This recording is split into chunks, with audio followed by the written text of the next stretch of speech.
فاكرين حكاية البقال اللي عنده ريحة البسطرمة والجبنة الرومي والزيتون والمخلل واللانشون اتضربوا مع بعض في الخلاط وطلعوا في الآخر ريحة تانية خالص أقوى بكتير. ريحة عمر محل البقالة ده، وريحة عدد الأيام اللي فتح فيها، وريحة عدد الزباين اللي اشتروا منه، قد كمية البضايع اللي جابها في المحل على مر السنين، ريحة السنين. البقال اللي في الشارع بتاعنا أو اللي في الشارع اللي ورانا أو اللي حوالين البيت، اللي كنا بنجيب منه العشاء وطلبات سندوتشات المدارس. فاكرينه؟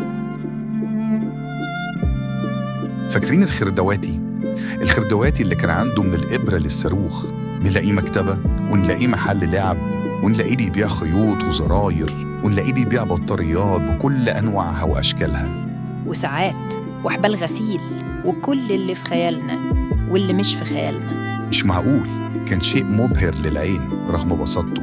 مش ممكن ندخل عند الخردواتي ونطلع ايدينا فاضية أبداً. لازم نلاقي عنده حاجة من الحاجات اللي محتاجينها واللي مش محتاجينها. لو عجبك المحتوى هتلاقي الحلقة كاملة تحت الفيديو، وباقي الحلقات في الوصف. لايك، شير، سبسكرايب، وفعل جرس التنبيهات. اكتب لنا في كومنت أكتر فيديو عجبك، واقترح موضوع الفيديو اللي جاي، واسمك هيتكتب في الحلقة. يوتيوب يا ميديا.